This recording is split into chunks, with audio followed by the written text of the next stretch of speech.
The Tale of Despereaux, Chapter 46, Mouse Blood, Yes. Despereaux stood at the top of the dungeon stairs and peered into the darkness that waited for him below. "Oh," he said, "oh my!" He had forgotten how dark the dark of the dungeon could be, and he had forgotten, too, its terrible smell, the stench of rats, the odor of suffering. But his heart was full of love for the princess, and his stomach was full of cook's soup, and Despereaux felt brave and strong.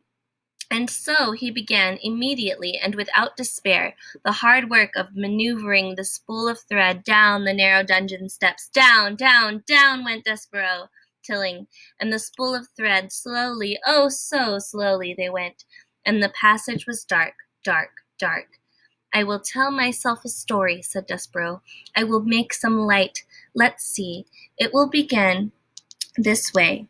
Once upon a time, yes, once upon a time, there was a mouse who was very, very small, exceptionally small, and there was a beautiful human princess whose name was P, and it so happened that the mouse was the one who was selected by fate to serve the princess, to honor her, and to save her from the darkness of a terrible dungeon."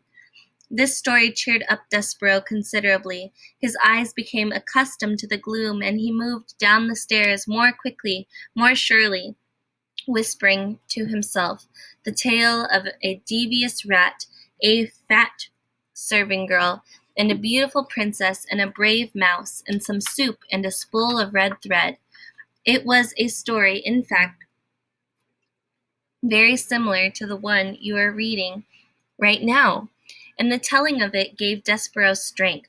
He pushed the spool of thread with a great deal of gusto, and the thread, eager perhaps to begin its horrible task of aiding in the saving of the princess, leapt forward and away from the mouse, and went down the dungeon stairs ahead of him, without him.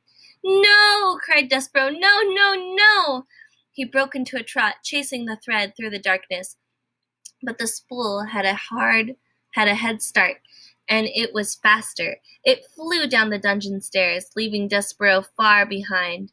When it came to the end of the stairs, it rolled and rolled until finally, lazily, it came to a stop, right at the gnarled paw of a rat. "What have we here?" said a one-eared rat in a spool to the spool of thread. I will tell you what we have," said Botticelli, remorselessly answering his own question. "We have red thread." "How delightful!" Red thread means one thing to a rat.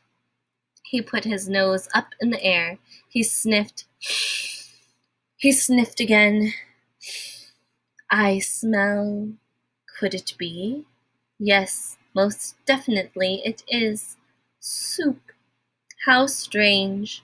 He sniffed some more. "And I smell tears. Human tears. Delightful. And I also detect the smell."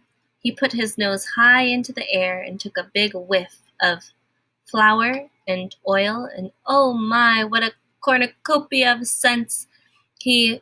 But below it all, what do I smell? The blood of a mouse. Unmistakably, mouse blood. Yes, ha ha ha ha ha, exactly, mouse. Botticelli looked down at the spool of thread and smiled. He gave it a gentle push with one paw. Red thread, yes, exactly.